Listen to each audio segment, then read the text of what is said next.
Nós, aqui no programa Linha de Fogo, desde que eu iniciei, assumi o programa, a gente sempre tem abordado sobre casos de feminicídios, tentativa de feminicídios, mas o objetivo do programa nunca foi somente mostrar a violência já cometida contra essas mulheres.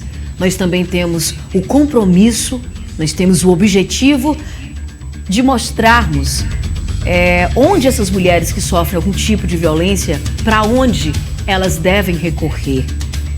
Que tipo de ajuda elas têm direito. E nós estamos recebendo, aqui nesta sexta-feira, no último programa do mês de janeiro do ano de 2020, exatamente, estamos recebendo a promotora Amparo Paz, ela que tem feito um excelente trabalho aí no comando do NUPEVID, é isso? Que para quem não sabe, o NUPEVID, ele é um tipo de programa, não é isso? Ele é um tipo de programa que ele faz justamente, tem essa questão de auxiliar, de ajudar, de prevenir essas mulheres que sofrem um tipo de violência, tá certo? Vamos dar o bom dia, doutora Amparo, seja muito bem-vinda ao programa. Muita gente não sabe o que é o NUPEVID e há quanto tempo mesmo existe. Gostaria que a senhora explicasse para os nossos telespectadores. Bom dia, Tano. Bom dia aos telespectadores da TV O Dia. É um prazer imenso estar aqui com vocês hoje para nós falarmos um pouquinho do NUPEVID e do Ministério Público. O NUPEVID é o Núcleo de Defesa da Mulher do Ministério Público do Estado do Piauí. Nós trabalhamos, como você falou, tanto com a prevenção como a repressão dos crimes de violência doméstica. Sim, e eu queria que a senhora falasse, o NUPEVID ele tem um projeto que é reeducar. Como é que funciona esse projeto e quantas pessoas estão participando desse projeto? Geralmente são homens que já se envolveram em contexto de violência doméstica, eles participam do programa Reeducar, mediante determinação judicial. Não é uma participação voluntária, espontânea desses homens. Esses homens estão lá conosco, mediante determinação judicial. São 9 encontros, no caso, durante 9 meses nós vamos trabalhar com a desconstrução da cultura machista que já está arraigada na sociedade e que, consequentemente, levaram aqueles homens a se envolver em situação de violência doméstica. Então, nós estamos com esse programa desde 2016, estamos na 4ª edição, terminando no próximo mês, entraremos na 5ª edição e durante todo esse período, todos esses homens que participaram, nenhum deles voltou a cometer violência contra a mulher, quer seja em relação àquela vítima, na qual foi determinada a participação dele, ou com outra mulher que ele, porventura, tenha vindo a se envolver, entendeu? Então, é reincidência zero, que é esse o objetivo primordial do programa Reeducar. E como nós sabemos isso? Através de monitorar o sistema Temis Webs e também mediante contatos com as vítimas desses homens. E todas elas nos dão feedback a respeito de como está sendo o comportamento daqueles homens. E nenhum deles voltou a importunar aquelas mulheres. Então, é um programa que realmente logrou êxito. A sua proposta foi atingida. Doutora Amparo, e me diga uma coisa, em cada edição, quantos homens eles participam desse programa? Quais são os critérios, o tipo de violência que esse homem ele cometeu contra aquela mulher? Como é feito realmente isso assim, a fundo? Ele, por exemplo, uma pessoa que agride, que quase comete um feminicídio, ele participa desse programa? Ou já é um tipo de violência, digamos assim, considerada mais leve, mais branda? Sim, boa pergunta. Via de regra, nós fazemos uma triagem com esses homens, não são todos. Nós não trabalhamos homens, por exemplo, que são usuários de substâncias entorpecentes, que têm problemas com álcool de forma já que se torna alcoolismo, porque a nossa abordagem é pura e simplesmente na desconstrução de comportamentos machistas. Então, a abordagem com esses homens é outra. Nós fazemos uma triagem com a nossa equipe multidisciplinar, constituída de psicólogo e assistente social, e nós fazemos a escolha daqueles homens. Geralmente são 15, não podemos colocar grupos muito grandes, porque a intervenção vai ser mais complexa, mais difícil. Então a gente prefere primar pela qualidade do que a quantidade. E esses homens, no caso, eles quando participam desse programa, eles são obrigados, caso eles faltem alguma atividade, há penalidades, como é? Eles são obrigados, posto que é através de determinação judicial. Eles têm direito a faltar durante 2 vezes, mas essa falta tem que ser justificada. E ele, para ser feito o relatório dele e enviado ao juizado de violência doméstica, ele vai ter que repor aquela aula no outro programa, na edição subsequente. Ele pode até faltar essas 2 vezes de forma justificada, mas aquela falta ele tem que repor na próxima edição.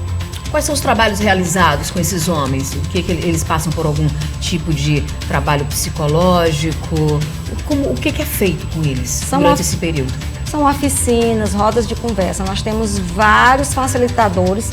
Esses facilitadores são psicólogos, assistentes sociais, médicos, enfermeira. Nós temos enfermeira, por exemplo, da UESP, que é doutora. Ela trabalha com eles sobre a sexualidade masculina, o comportamento de risco. E a gente tem visto que eles têm muita curiosidade, eles conseguem dirimir todas as dúvidas, principalmente com relação aos comportamentos de risco durante a sua sexualidade. Então, nós temos esse tópico, a afetividade conjugal, a forma da comunicação não violenta que esses homens devem ter com suas parceiras, tanto a ex como a atual. Nós temos hoje, no nosso grupo reflexivo, uma oficina de pais e filhos, que é ministrada pela Defensoria Pública do Estado do Piauí, que é nossa parceira também no programa. E essa oficina trabalha esses homens no sentido de que acabou o casamento, mas que ele continua sendo pai, que ele deve ter aquela responsabilidade com seus filhos. É o único programa reflexivo, trabalha com homens, que tem essa oficina de pais e filhos, é o nosso aqui do Estado do Piauí, de Teresina. Tem casos do homem que ele já agrediu a mulher, participou desse programa e os mesmos continuam convivendo atualmente na mesma casa, diria assim, naquela santa paz, naquela tranquilidade da mulher chegar para a senhora um dia e ter a oportunidade. Doutora Amparo, obrigada. Obrigada, senhora. Obrigada a todos que fazem parte do projeto NuPeVide. Meu marido hoje é um outro homem. Já aconteceu isso? Sim, e esse feedback, esse retorno dessa mulher, para nós é fundamental. É ela realmente que nos deixa satisfeita, é saber que ela está bem, que ela está vivendo em paz. Nós tivemos, salvo engano, ano passado, no final do ano, teve até uma reportagem que conseguiu contato com 2 mulheres em situação de violência, e essas mulheres fizeram até uma fala dizendo que a vida delas, depois do reeducar, é outra vida. Então isso aí é que nos motiva a cada dia trabalhar mais em prol de uma sociedade mais justa, mais respeitosa e igualitária em relação às mulheres. A senhora acabou de falar pra gente que o projeto NuPeVide, ele não aceita aqueles homens que sejam usuários de entorpecentes, mas sabemos que bebida alcoólica, tem muito caso de violência doméstica cometido contra as mulheres por conta da bebida alcoólica. É isso que motiva dessas pessoas que participam do projeto, doutora?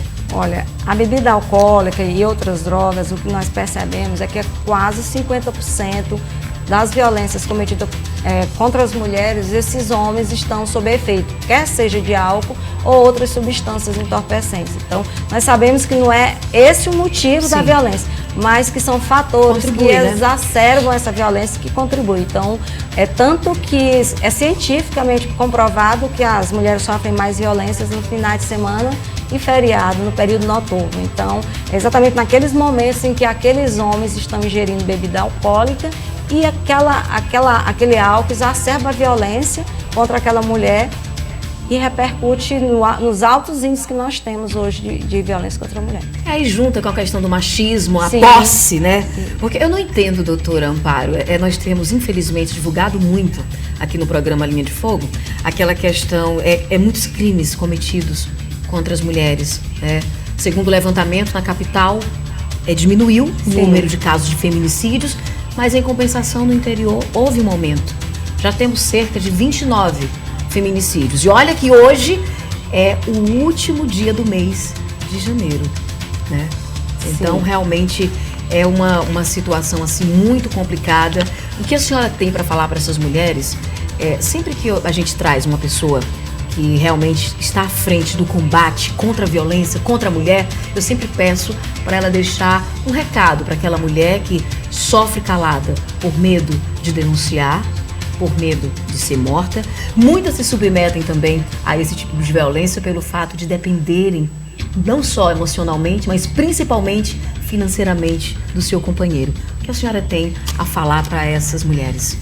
Olha, você abordou bem a situação que Teresina diminuiu a quantidade de feminicídio, enquanto que no interior aumentou. E o que se deve a isso? É porque Teresina nós temos hoje uma rede funcionando, nós temos políticas públicas realmente sendo efetivadas em Teresina. Então, para que nós também tenhamos um decréscimo dos feminicídios no interior, é investirmos em políticas públicas no interior do estado para que possam acolher essas mulheres, essas políticas. Principalmente, como você falou, o que nós dizemos? A denúncia. A denúncia é crucial, que a violência contra a mulher ela é gradativa, começa com xingamento, com ameaça, com empurrão, aí depois vem o chute, o pontapé e culmina com o feminicídio. Então, na primeira violência, se essa mulher denunciar, não se calar, ela vai evitar um mal maior, que é o ápice da violência contra a mulher, que é o feminicídio. Então, todos os nossos conselhos sempre são no sentido de não se calar. Ligue para o 180, pode procurar o Salve Maria, que nós temos, é prata da casa. Então, pode procurar a Delegacia da Mulher aqui em Teresina, mais próximo. No interior, a Delegacia de Polícia.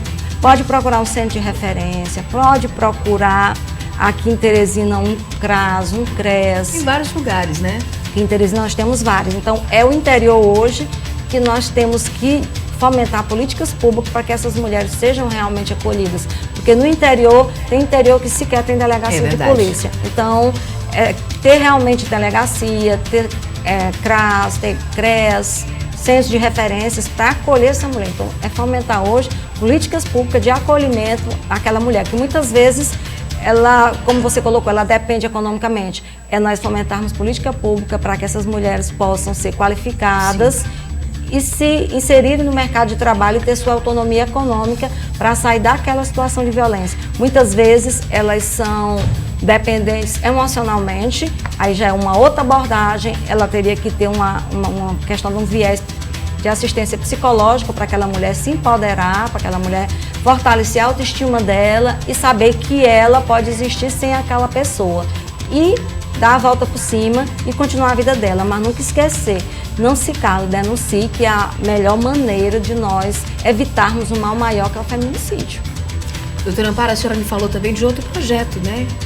Que o NUPEVID está, então, colocando em prática. Eu gostaria que a senhora explicasse como é que funciona. Sim, nós lançamos agora o Pro Mulher, que é exatamente nós vamos trabalhar em rede. Vamos começar aqui em Teresina, é de atendimento à mulher. Todas as pessoas participantes, todos os participantes da rede, vai ter uma plataforma digital do Ministério Público, então vai ter o quê? A referência e a contra-referência. Uma mulher foi na delegacia, por exemplo, essa semana eu visitei todas as 4 delegadas da mulher em Teresina. Sim. Todas ficaram empolgadas. Elas vão cadastrar o atendimento daquela mulher. Se for o caso de solicitar uma medida protetiva para aquela mulher, elas já solicitarão lá. E aí, essa mulher daqui a um mês, ela chega lá no Ministério Público, na hora que eu colocarei na hora que eu coloco o CPF dela, vai saber tudo o que está acontecendo com aquela mulher. Sabe que ela fez um exame de corpo de delito, sabe que ela sofreu lesão corporal. Se for o caso de tirar fotografias e inserir, vai estar lá naquela plataforma digital. Se ela já tem deferido as medidas protetivas, eu vou saber também se ela já tem medidas deferidas e se aquele homem já tomou ciência daquelas medidas. Enfim, é o Pro Mulher, é único no Brasil, é pioneiro, é um projeto nosso aqui do Ministério Público do Piauí, desenvolvido pela nossa tecnologia de informática, e não existe em nenhum lugar do Brasil. Então, nós estamos saindo na frente nessa questão. Maravilha. Nessa questão de atendimento, sabe? Não é da denúncia, não é questão criminal, mas sim do atendimento da mulher, porque às vezes ela vai para o NUPEVID e está com problemas psicológicos e eu a encaminho para um centro de referência. por exemplo, para que ela possa fazer até um curso, para se capacitar, que ela está com problemas econômicos. Eu não tenho uma contrarreferência, eu não sei se ela foi para aquele local, se ela se capacitou, se ela já está inserida no mercado de trabalho. Então, com o Pró-Mulher, nós teremos acesso a todas essas informações e que também serão até, inclusive, disponibilizadas à sociedade por efeito de pesquisas. Fica bem mais fácil para que nós possamos disponibilizar à sociedade esses dados. Nós vamos ter todos os dados, tanto dela como do agressor. Certo, então, quero muito agradecer a sua participação aqui no programa. Sempre que tiver novidades, conte com o Tami Fernanda e a toda a equipe do Linha de Fogo, tá bom? Eu que agradeço, um bom dia a todos. Aí, conversamos, né, um bate-papo muito interessante com uma promotora Amparo Paz, falando aí sobre esse programa maravilhoso que é o NuPEVID, onde mulheres realmente recebem essas assistências, onde ela mesma acabou de citá-las.